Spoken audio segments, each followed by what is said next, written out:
it doesn't come across as crass to like ask for the deal or talk about what you want to do if the person you're talking to knows that you actually like them.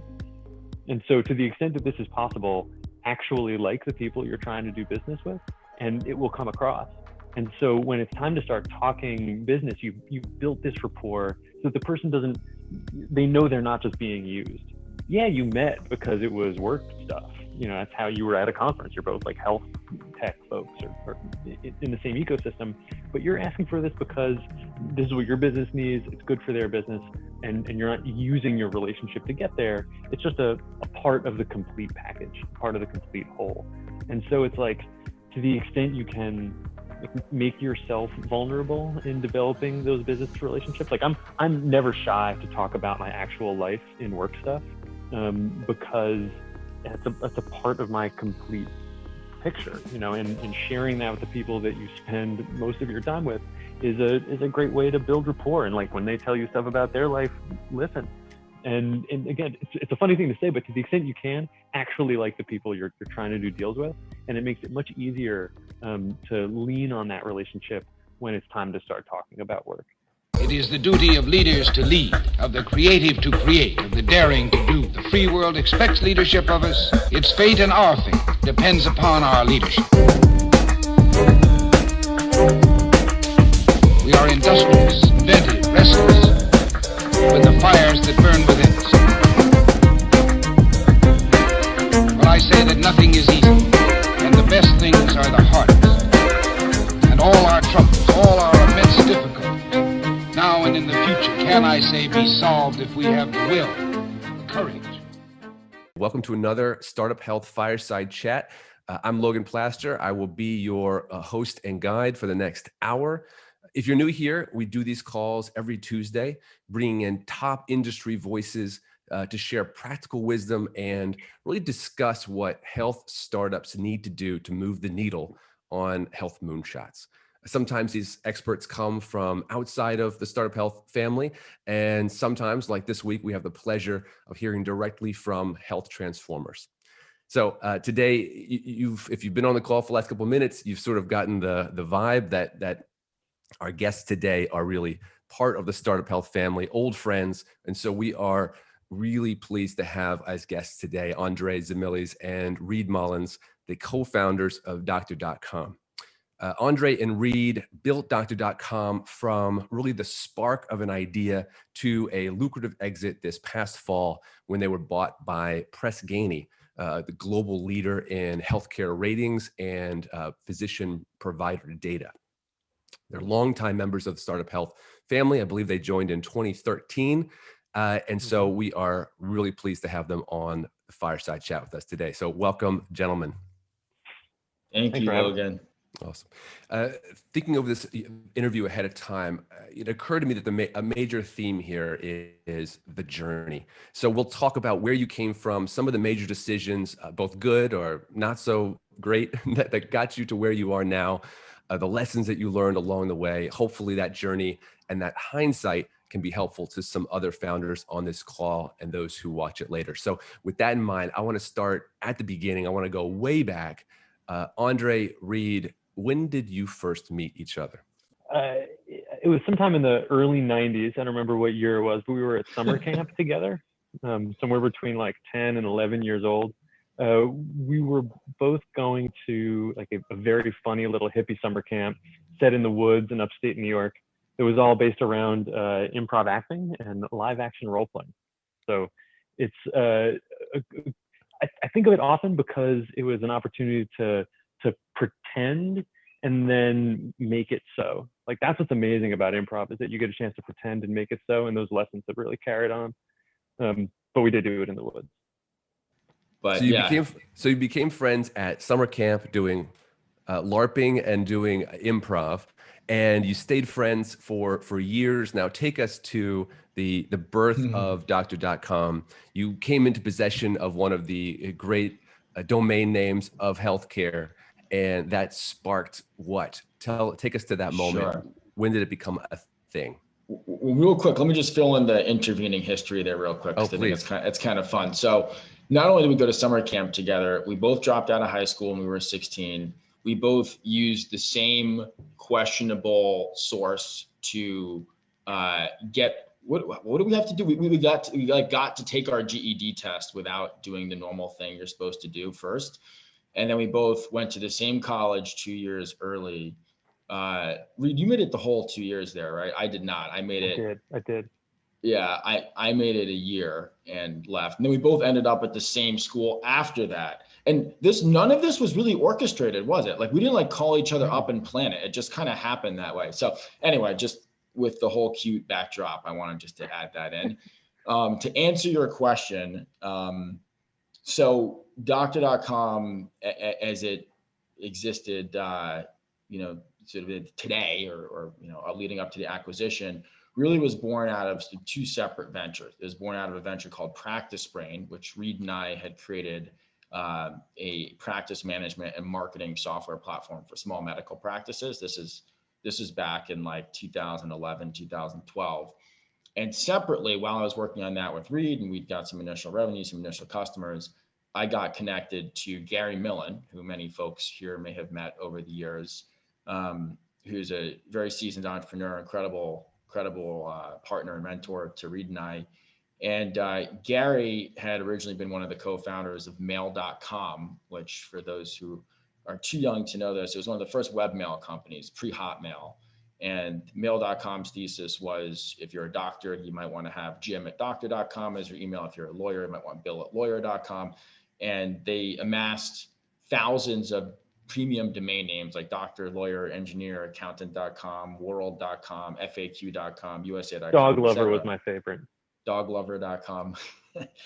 And anyway, they have this portfolio of domain assets that the two founders personally owned after Mail.com sort of sold off in different pieces going through the .com wave in the 90s.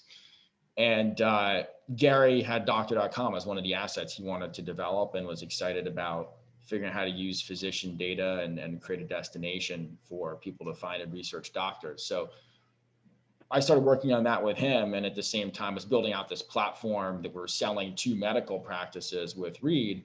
And it became clear early on that doing these two things separately didn't make a lot of sense, and they'd be way better together. And that was sort of how it all formed. So in 2012, I actually remember where I was when I had the phone call. We sort of negotiated to mash this all up into one thing that we called Health Platforms Inc. That was the corporate name behind all of it, because we want a really generic corporate name, because we knew the business would take many twists and turns. We're like, with a name like Health Platforms Inc., this could be anything, and we could get away with it. Was this Which, just if we're thinking about like the still? journey and lessons, maybe the journey and the lesson there is like, we knew what industry we were going to be in, and we just kept all of our options open. I was like, I think kind of an ongoing theme, trying to maintain like full optionality the whole time. Did you discuss that as a strategy, or was that simply the way you rolled? I don't know if it was a discussion. I think it was a shared understanding, as we just pointed out, that there's no way we would know at that early phase where we'd end up. And so, we already had constraints with doctor.com as a domain name, right? Like, it would be really weird if we like left healthcare entirely and like started an automotive company with that domain asset, right? It wouldn't make a lot of sense. So we knew we were in healthcare, and it involved people and doctors in some fashion. We wanted to keep the rest of our options open, just because we knew just enough to know how clueless we were then. So at that point, did you start an office? Was this like an official business? When did it kind of become real for you? This new business, that is. I think it got real when, I guess it was late. I want to say it was maybe like September, October of 2012. Reed and I did feel like we should probably not just be working from home. We should actually have a space that is a forcing function to get together in the same room, and start taking this seriously, is what we did every day. So I remember this, we were buying seats at what at that point in time was the Blueprint Health co-working space in Soho. And this is like a dusty loft that had graffiti all over the walls. One of the windows broke and never got repaired. So as a garbage bag duct taped over the window for many years. And, we were paying, I believe it was $400 per seat. And I remember when you got to 4 seats, you could rent a table instead of a seat. And the table was like $1,000. You got some economies of scale. I mean, it was it's like $1,200. I think we may have negotiated it down further, which is one of the first lessons. Always get a better deal than what you're first offered on anything. Doesn't matter who the vendor is. Doesn't matter if it's Salesforce.com. Doesn't matter if it's, like an office supply store. Always negotiate. So you kind of got to train yourself to make your gut reaction when a vendor says a price, regardless of the price and your expectation, to go, it's a little higher than I thought it was going to be. No matter what. No matter what. Thinking of that time, how long did it take till you owned the whole table? When do we get to the upgrade to the table reads? Probably like a month or two, right? Because we got Jorge as our first salesperson. Yeah, it was like the end of that year. It must have been the full table by December or January. Now, a lot of startups, spend a long time with the 2 people at the rented desks stage. What were some of the decisions that you made or things that you didn't do at that phase that you feel like set you up for the next success, the next growth? So I'll jump into this one first. I think the most important thing in those very early phases was deciding we needed a professional sales team. People that literally all they did all day was try to drive fresh revenue from fresh customers, because it's grueling. The sales process is a grueling process. There's a reason why good salespeople make great money. And it's because very few people can do it and do it well. And generally speaking, the character archetype of the successful professional salesperson is not exactly the same as the character archetype for the entrepreneur and the business operator. And so Andrei and I, we can sell stuff. We close a lot of deals, but we knew very early that we needed professional sales folks to come in and just like do that grind all day, every day. And that actually is what drove us to get the entire table next to our table. Raise a little bit of money, hire that first cohort of salespeople, make sure we had a professional leader of that bullpen. And I really still credit a lot of our success to the early momentum that decision gave us. Yeah, I would agree. I think an underinvestment in sales is one of those things that is very perilous for a lot of early stage companies. I think the minute you start asking people to give you money for the value you're offering, it's a forcing function for so many other things, right? Look, it's not real until you've gotten someone to give you money for it. It's like product fantasy until then, right? Mm-hmm. And it's very easy to drink your own Kool-Aid and get really excited and have a lot of vanity metrics and a lot of other things that you look at as indicating. Now, let me qualify this. If you are developing a novel drug therapy or a medical device, like there's definitely categories of within the health sphere where it's going to be a long time before you're selling anything because you have regulatory approvals or hardware that needs to be also. So with full appreciation of that, once you have something that can be sold, and Reed and I are software guys, so for us that was pretty quick. There's so much to be learned from actually going out, having those customer conversations, typically getting rejected a ton. But at least if you ask why people say no, there's incredible value in that. Your first few rejections are worth more than a year of brainstorming with your co-founders. Mm-hmm. I saw a question come through about sales early on versus developers or development costs early on. And in those very earliest days, we had a team of product developers that we've been working with in Argentina on a few different ventures. And so we had a pretty lean but highly skilled dev team, like full stack unicorns who could just kind of do all the things we needed. And we made sure we were always building like just enough products to be saleable and trying not to over engineer anything. Making sure that the market was telling us what to build next and sort of what direction to take it. I'm sure a lot of, go ahead. Go ahead. I see an interesting exchange. I pulled up the chat. So I see an interesting exchange here around sort of the natural tension, right, between product maturity and sales aggression, if you will. I would say we probably pushed the limits on selling ahead of product. Not all product and engineering teams will love when this happens, but in the early days where it's so easy to die or to just run out of money and get stuck, we always felt like if as long as we weren't being disingenuous with anybody that we talked to, as you know, who's a client, as long as we knew that in time, maybe just in the nick of time, we'd be able to back up what we sold, or at least enough of it that they wouldn't be too mad at us if it took us a little longer to fill in the rest of it, we would sell it. Because having that recurring revenue coming in sooner and compounding was integral to being able to scale engineering and actually eventually have the resources to build out awesome products. You know, we ran very lean for a long time. You know, we got to our first 6 million of recurring revenue on 3 million of capital, which, you know, there's a lot of companies that have done way better than that. Probably some of you will crush that, but we were pretty proud of those numbers considering how many twists and turns we took. And a lot of that was because we sold far enough ahead that, you know, we would have the revenue coming in to invest in sort of backfilling that with product and client success and the other teams that would need to support those customers as they came on board.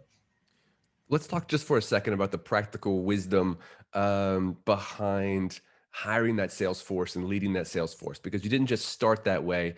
You have been sales forward the whole time, big teams, lots of sales management, the structure that underpins that.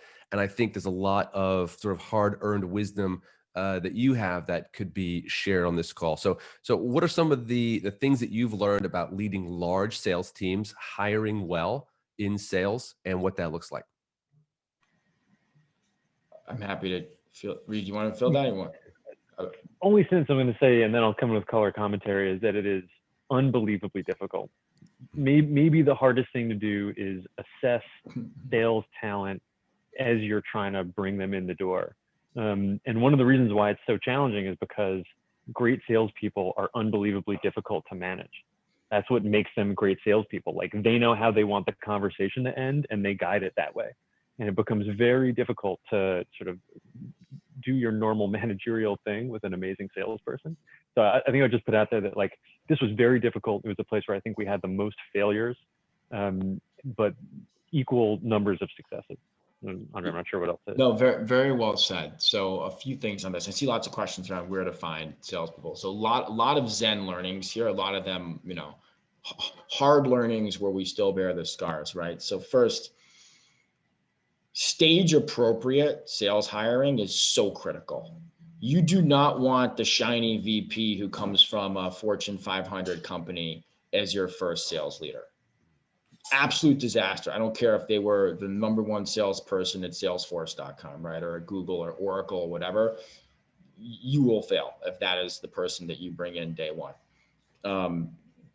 Where we had success with early salespeople was finding people who were individual contributors, who are really strong, who've been wanting to climb up that next rung on the ladder for a long time and just hadn't been given that chance, right? And you get those people who are just itching to have more responsibility, to have a shot at proving themselves and having a shot at leading other people, but hadn't actually been given that shot yet. And there's something magic about that because their skills are still sharp, right? They still have been hustling and carrying a bag and know how to get deals across the finish line. Yep. But they also have that hunger, and they're so grateful that you give them the opportunity to take that next step in their career and to own it, building out a team that, #1, you can get creative on comp and put a lot of it at risk because they know you're taking a chance on them. So you can load into equity and load into variable comp. And we were always a company that had high reliance on variable compensation structures, which kept our predictable salary costs lower and then paid people really well who are star performers. That's a sidebar. And then when it comes to actually hiring sales reps, you hire on character, not resume, right? Like it's foundational human traits and qualities, in my experience, that will define if a salesperson is successful or not, far more than what they've done before. Domain expertise in sales is very transferable. And so these are sort of the fun sound bites, but like some of the things we do would be take someone to Starbucks and tell them, all right, get your coffee for free. Get your coffee for free. Or, all right, I wanted to call Verizon. Like, hey, what's your cable company or your cell phone provider? Oh, it's Verizon. Okay, I'll wait. Call them on speakerphone. Save $10 on your bill.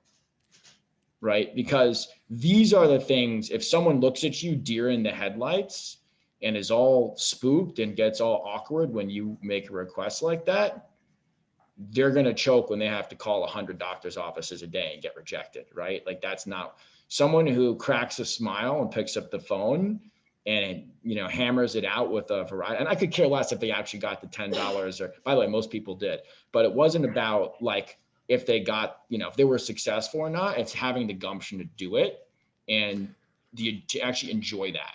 Right. One thing I'm hearing from you both is that while this is such a difficult side of the business, it's also something that you've probably found very rewarding when you do it well, to find these great people and to manage them well. So has that been the case? Absolutely. Absolutely. There's like very, very few things better than bringing in a salesperson and having them be successful, because everyone wins. Like the victories are huge. My grandfather's an engineer, but he would always just say he just loves salespeople, because he'd be like, well, nobody works till somebody sells something. It's not what I do, but I don't get a chance to even get started until somebody sells a deal. So that kind of feeling, I think, has been pervasive the whole time. And I saw a question like, what was some of the worst sales experiences in sales resources that we ever had?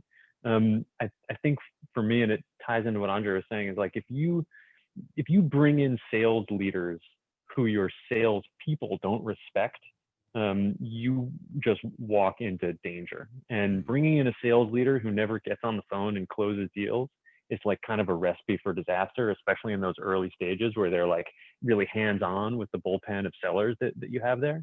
So bringing in folks who are not afraid to jump on the phone, not afraid to roll up their sleeves and do it well, like that is crucial. And we've had really bad experiences when we went away from that. And to Andrei's point, started looking at resume rather than looking at character and audacity.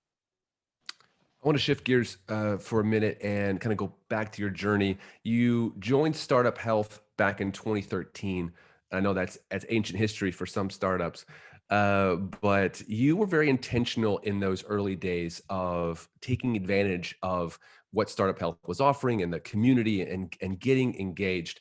And since there's a lot of health transformers on the call, I wonder if you could just kind of talk about your philosophy about being a part of a entrepreneur community like this. Maybe Andrei, Sure. You could start. Absolutely. And first, and I promise StartUpHealth did not pay me to say this. If we could go back in time and do it all over again, we would. So you guys have made the right choice. Like, we've gotten to the finish line, had a good exit, been through the whole journey, and can say categorically, StartUpHealth is integral to that, right? StartUpHealth connected us with our Series A lead, who then funded us to make an integral acquisition and basically put us on the path to the exit, right? So if we go back in time and do it all over again, and even if we had to give up even more equity than we did to StartUpHealth, I would still do it. That's how important the StartUpHealth partnership was to us. So I just want to put that out there. And again, no one's told me to say that, and I don't get anything for saying that. The reason why I say that is because I think and you've probably heard this from Unity and Steve and others, you get out largely what you put in. But if you're willing to invest and be tenacious in the early days and leveraging StartUpHealth, not to solve your business problems for you, but to amplify your wins and to connect you where you might have a hard time being connected on your own, that's where we had fantastic success. That, and then also sometimes just trusting the power of the community. Like, we met, like I said, our Series A lead, Spring Mountain Capital. I met John Gu, who is the partner there, who sort of teed it all up, at a random StartUpHealth dinner that I almost didn't go to, right? I was like, oh man, it's late. I think it was cold. It was like November. I had a long day. I'm like, it's always fun. It's great to see those guys, but like, I don't know, they need to go to another dinner. And I was like, you know what? StartUpHealth is cool. Food looks good. I'll go.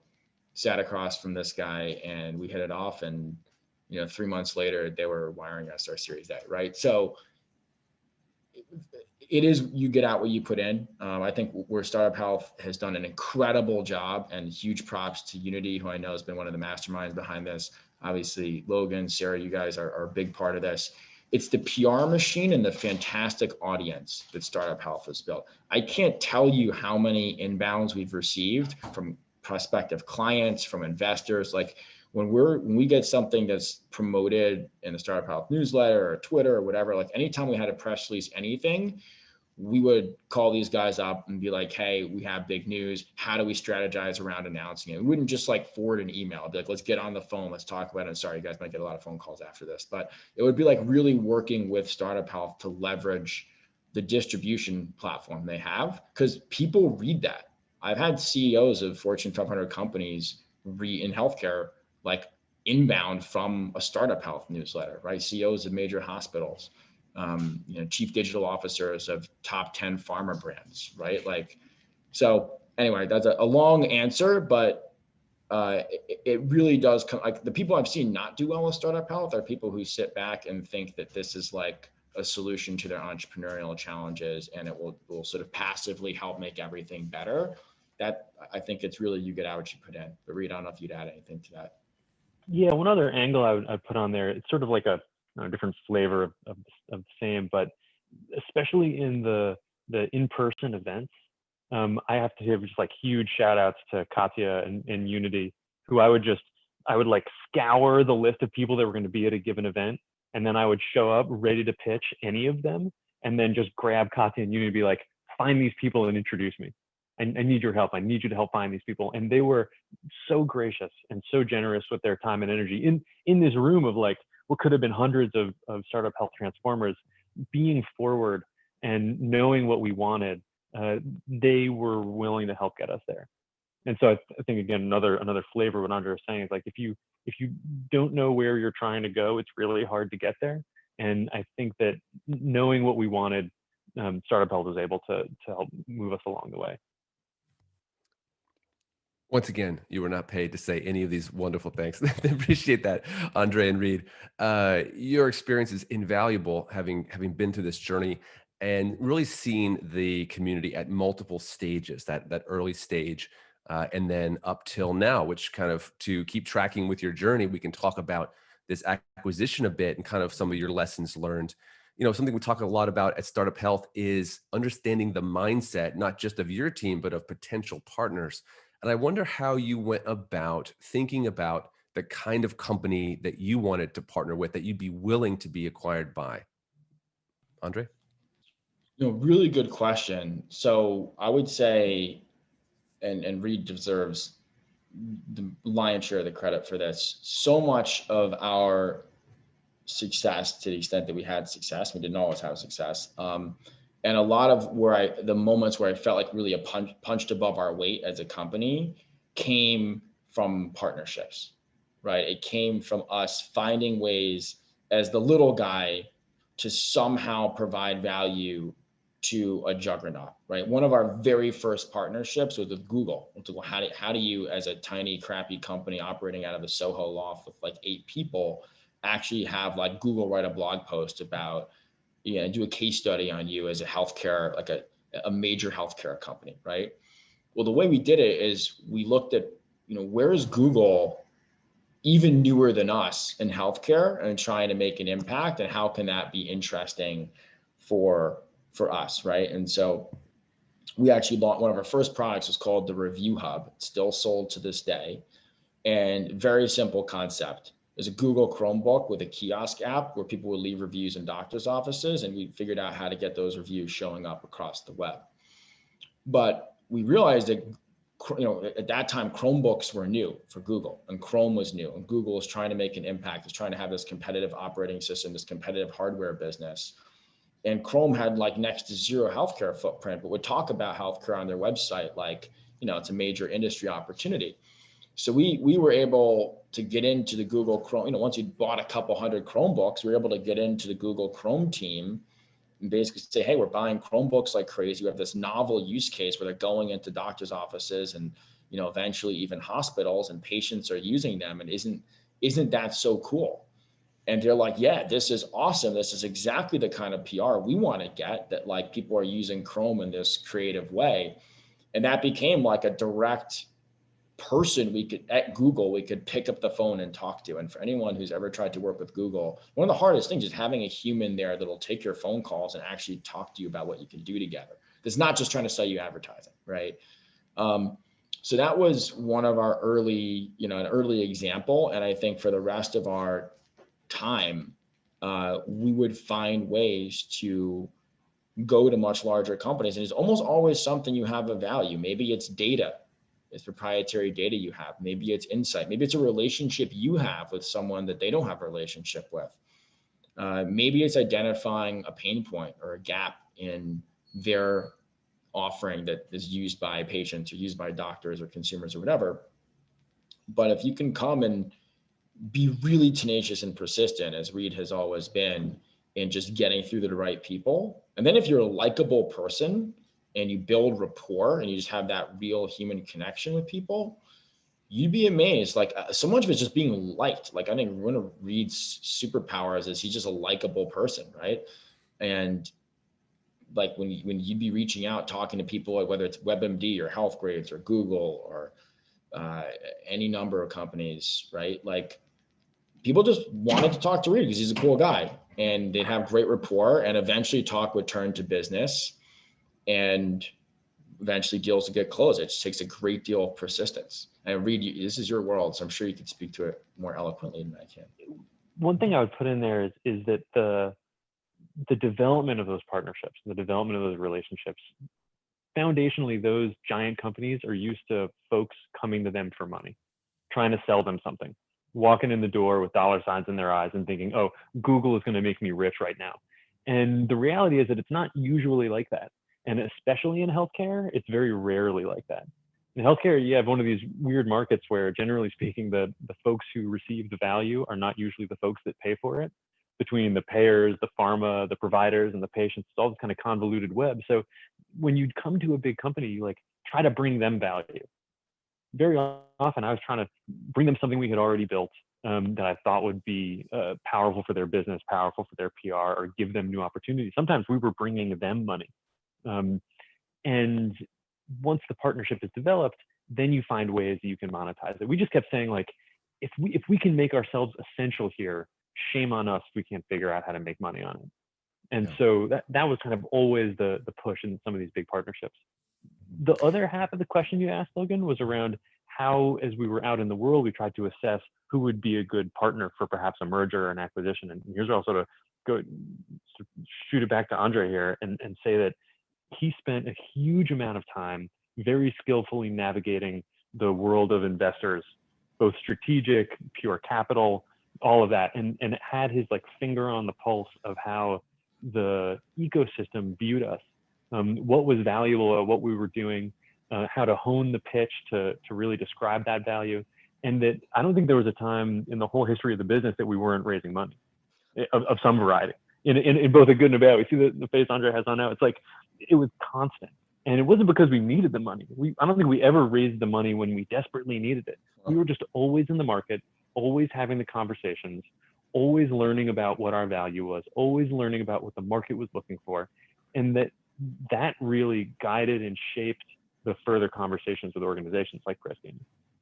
Best time to raise is when you don't need it. It really sucks to raise it when you need it. So, that manage your burn carefully and know your drop dead date, and give yourself exactly double the time you think you're going to need to raise before you reach that, maybe even triple. I mean, that's just what we've learned. But Unity made a really good point in the chat I just wanted to echo here, which is that the sort of snowball effect of successful partnership, right? Like I remember in the early days, we had to beg and plead and ask 10 times and call, text, email, whatever, to get a meeting with a mid-level person somewhere like a Healthgrades or WebMD or whatever, right? And then they'd be like, all right, we're going to tolerate you for 30 minutes to hear what you have to say.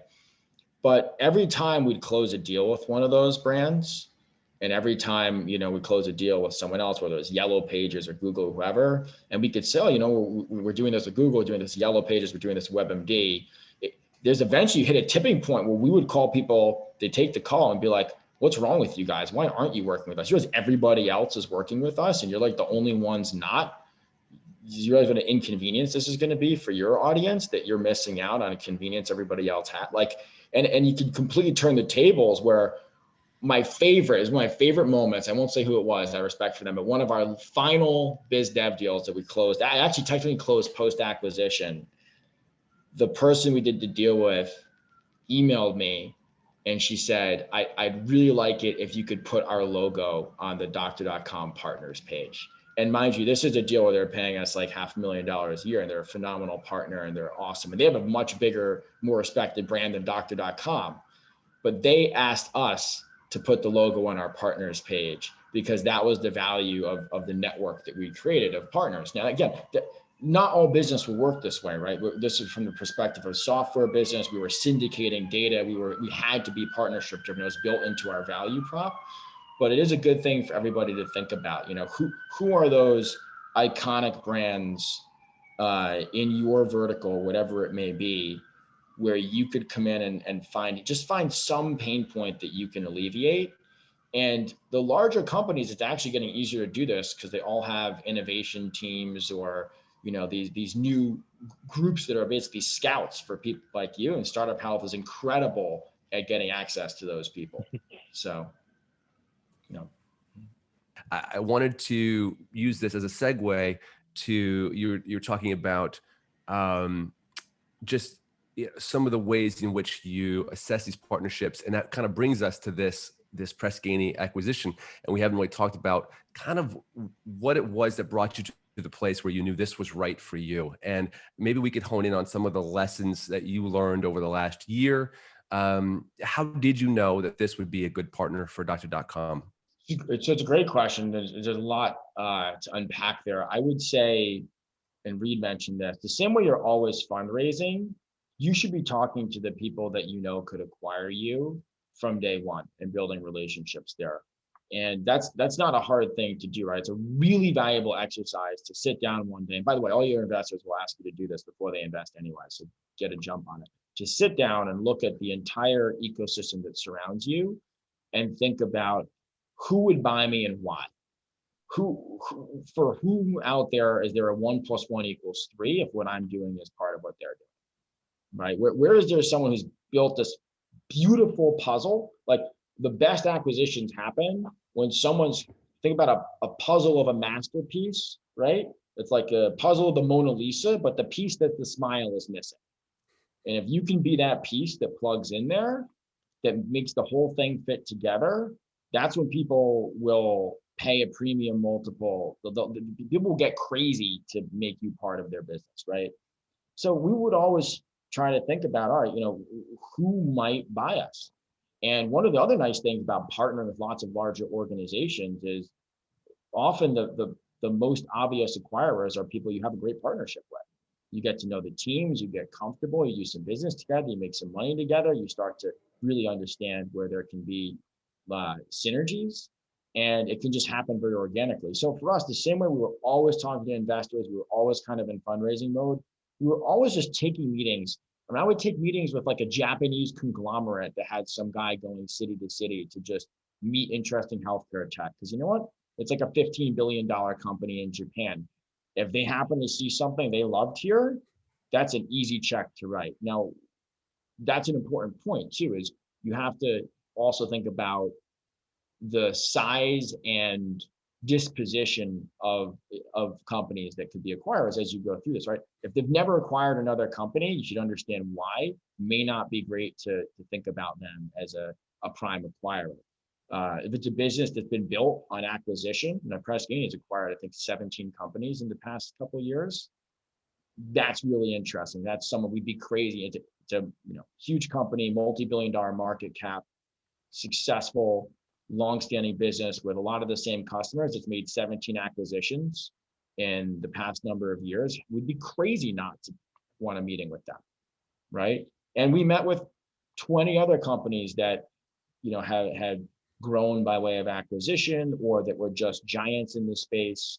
But it is an important thing to think about, and you have to think about it in relation to your fundraising as well, right? Like, our acquisition would have been a lot harder if we just closed a Series B a couple months before at a big stepped up valuation. And so something that I recommend to everybody is think about your exit trajectory in tandem with your fundraising trajectory. And there's moments of sort of local maximums that you can achieve there, where if it's your first round and someone will buy you for $10 million, but you own 80% of your company, guess what? That could be way more lucrative than waiting till you've raised 100 million to get bought for 300 million, right? So it's just like, you have to really think about those things as being related. And every time we were raising money, we were also talking to potential acquirers, right? So we were thinking, okay, is this the kind of company that would buy a company at our stage, at our level of maturity? And if so, when we talk to them, they should know we're raising money, right? And it's almost like having multiple horses in the race. When you're talking to potential acquirers, you let them know, hey, we're not trying to sell the business. You're never trying to sell your business. The minute someone thinks you're trying to sell your business, cut your valuation in half. So we're not trying to sell the business. We're pursuing a fundraise. Always happy to have strategic conversations, right? And that says a couple things. One, you're successful and you have a path. You don't need them. But two, you're listening. You'll have a conversation, right? And we did that at each stage, from seed to A to what would have been a Series B round. And it was truthful. If we hadn't been acquired, we would have done a big Series B. So anyway, this is a topic I could ramble on for hours. We'll have to have a follow-up just on this topic. Reed, I want to hear your thoughts. I do want to get to a couple questions in the chat and let people ask them directly. So I'm going to call, we have more than I can call on, but I'm going to call on David Sarabia because he's got a couple of good ones in here. And I'm not sure which one you want to ask, David. You asked one about kind of turning the corner from being personable to closing a deal, but also another one about M&A. So I'm going to let you pick what you think is most relevant at this moment. Hey guys. While he picks, the one thing I would throw out there about Press Ganey was the market segment they operated in. Knowing that they were health system focused, that's where we wanted to be in the marketplace. So it's like the whole business trajectory for us was going from the individual private practice and scaling all the way up to the hospital and health system as a way to try to address the entire market. And so that to me was the most attractive part of working with them. But David, you go. Got it. Love it. Hey, Reed. Hey, Andrei. Good to see you guys again. Great to know that you guys are fellow high school dropouts. Love it. So I had a bunch of questions, but I think to keep it more relevant to this conversation, what you just said, Andrei, is super important. When I had my first exit, we owned a lot of the company. It was a small exit, it was only about 50 million, but we owned a ton. And that's something that I think is super important for founders to think about as they start raising money, because capital is easy to raise. I mean, if you have a good business, obviously, but then at the end of the day, you might actually end up with way less. But really, I think, my bigger question it revolves around this thing that you mentioned, Reed, which is, you cultivate these relationships over time. They become your friends almost. It becomes a friendly thing. You see them at every conference and you're having dinners and so on. But moving it past that threshold of just being this friendly relationship, we've had this with UHS specifically, and it's been really tough to get past that actual maybe using them as kind of the champion or the gatekeeper per se, to get it passed into an actual business development or an actual business relationship. What's your best advice there? What have you seen works well, other than just obviously asking? Well, yeah, you have to ask, right? You get you close 0% of the deals you don't ask for. You have to have that moment where it does become a little more forward, where there is a business goal to being there. It's funny. It's almost like there's a book, it's a management book called Radical Candor, about how you sort of cultivate relationships and then use the trust that those relationships build to have radically candid conversations with your colleagues. It doesn't come across as crass to ask for the deal or talk about what you want to do if the person you're talking to knows that you actually like them. And so to the extent that this is possible, actually like the people you're trying to do business with, and it will come across. And so when it's time to start talking business, you've built this rapport so that the person they know they're not just being used. Yeah, you met because it was work stuff. That's how you were at a conference. You're both health tech folks or in the same ecosystem, but you're asking for this because this is what your business needs. It's good for their business. and you're not using your relationship to get there. It's just a part of the complete package, a part of the complete whole. And so it's like, to the extent you can make yourself vulnerable in developing those business relationships. Like I'm never shy to talk about my actual life in work stuff, because it's a part of my complete picture, and sharing that with the people that you spend most of your time with is a great way to build rapport. And like when they tell you stuff about their life, listen. And again, it's a funny thing to say, but to the extent you can, actually like the people you're trying to do deals with, and it makes it much easier to lean on that relationship when it's time to start talking about work. Oh, I love that. Oh, sorry, go ahead. And real quick, read that point about not being afraid to let the personal, overlap with the professional. I think it's a profound one. I think everyone gets sick of playing business all day. A lot of people just wake up and play business all day and then like turn it off and go home, right? And you see this in like quote unquote corporate America.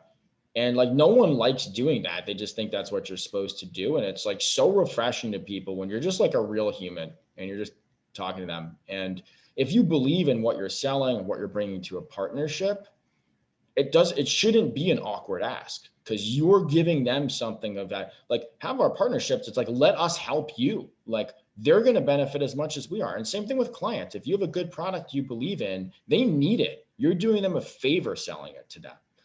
And when you feel that level of conviction, that's when you can have these really convincing, very real conversations with people, because it doesn't feel like this awkward moment when you're crossing the chasm to go from friendly to a commercial conversation. It's like, look, as someone who likes you, like I really think this is going to work well. And sometimes what that means is not overselling. Like we've had clients we've sold less to than we could have because we weren't as confident at that point in time in the full thing, right? We knew that this much of it would rock for them. But if we sold them everything and they would have bought it, the second half would have fallen flat and it wasn't the right time. And if you do that too soon and you blow up that relationship, you never get it back. If you sell the right amount that you know you can knock it out of the park, that makes the relationship twice as strong, and then you can double down, triple down later, right? So it's a delicate balance. Andrei, what role did your friendship with Reed play in sort of setting that tone for your company and for your business relationships? I think more than anything, it's absolute trust, right? It's a familial level of trust where Reed and I have largely like really divided and conquered, if you will, or divided and supported the business together. Like we would come together on deals where you needed two people, whether it was, good cop, bad cop, or just, there were different perspectives to represent. But, I would try to keep Reed as far away from investor stuff as much as possible, not because he wouldn't be a great asset there, but because and every entrepreneur here who's raised money knows this, that's a whole black hole you can get sucked into, right? And similarly, there was many a partnership deal that I'd find out closed when Reed emailed me the contract, right? So I think and you don't have to be friends from age 11 to have that kind of trust. You just need to really make sure you're working with people that you profoundly are compatible with on a human level. And I prioritize that visceral human connection above resumes, above track records, and all things. Like all of my bad hires have been because I got attracted to shiny objects on a resume. Oh, they worked here. Oh, they went to whatever, this school, or they did this, or they had this big name endorse them. Like none of that matters if there isn't that, like, if your instincts, if there's 1%, here's some painful wisdom for everybody. If there's 1% of your feeling or feelings of people you trust about a hire, if there's 1% of any of you that says we shouldn't make this hire, don't do it. All of our best hires there's unanimous conviction and excitement. Every time even one person involved really had a bad feeling, it never worked. And that's largely because we had like the people that were vetting these people were very like-minded and were we trusted their judgment, and they would often see things that, if one person that we trusted saw something we didn't see, it was and they said, look, it's a red flag for me, don't do it. Totally agree with that. Reed, how would you translate that to advice for founders thinking about their relationship with co-founders, considering a co-founder? Not everyone, like Andrei said, has been friends since they were 11. How do you make sure those bonds are strong? I mean, in a lot of ways, it's about the time that you put in together and making sure you have like every single conversation possible. You know, one of the nice things about having known each other forever and having gone through the way that we met, sort of bringing it back to sort of improv and role playing, is that we got a chance to see each other interact in like a million different ways, many of which, because again, at summer camp, aren't even real. You get a chance to see the full breadth of somebody. And that when you have an opportunity to have that sort of next level, next order, more difficult conversation about things that don't go well, have those conversations. Like, never turn away from the difficult stuff. It's the same thing in basically every relationship. You know, you need to, like, relationships are built while you're like slogging through it. When it's hard and when you don't see eye to eye, that's when you really need to double down and spend more time together and really reinvest. And I think that to the extent that like you and your co-founder partner are obligated to both be each other's pep rally, but also be each other's, I don't know, hesitate to say, like, sort of therapist, calling someone in to have the conversations that they don't want to have. You have to do both. You have to do both, because the reality is, like, there's the two of you or the three of you or the four of you, whatever it is, and then there's the whole rest of your team, and then there's the whole rest of the world, and you need to be able to bring a legitimate united front out into those broader circles of that diagram. And it has to be legitimate, because people can totally smell when it's BS. They just know. And so you need to be like constantly putting in the energy and the time, having what is usually the hardest conversations, to make sure that you're on the same page the whole time. That's awesome. I can genuinely say I felt that from you from the first time I went to your office in 2017 and learned about the business. So we appreciate that. So we're getting towards the top of the hour here. One thing we always do on these fireside chats is give those people on the call a chance to kind of reflect back to you their insights, what they heard that was impactful, as a way to kind of reinforce that for everyone else in the team. It really hit me the way you talked about making sure that you're hiring stage appropriate salespeople, Andrei. This idea that you don't want to bring in this big, VP from some big name, when what you really need is that hungry initial person who's going to work on a very different type of compensation structure, kind of knowing where you're at, and knowing how to hire. And just the fact that you guys, focused on hiring a sales team so early on, when somebody else might have felt like they needed to get the product perfect, or they just wouldn't have put in the funds early for that team, which I think is fascinating. Appreciate that. Yeah, I think selling or attempting to sell your product is the best thing you can do for building your product. You know what I mean? Like, you learn so much about that. And then, look, one final parting thought for me, because I say this a lot, and I know it sounds super cheesy, but for everybody here who's like just not sure where it's all going to go, freaking half the battle is just not dying. It's just not dying. There were so many moments where, like, we were down to 2 months of payroll, or it looked like the end was nigh for any number of reasons, or it wouldn't close around, or like I'm telling you, so much of it, just don't give up too soon. If you believe in what you're doing, and you have a path to people paying you money at some point, like, and you really know, look, yeah, you really know it's not a lost cause. Like, deep down you're onto something. Just don't die. Just don't die long enough, and good things will happen. Parting wisdom and from often you, that'll Reed? be like hard decisions that give you that bandwidth you need to not die. So the other half of that is like, believe in yourself and do the hard stuff.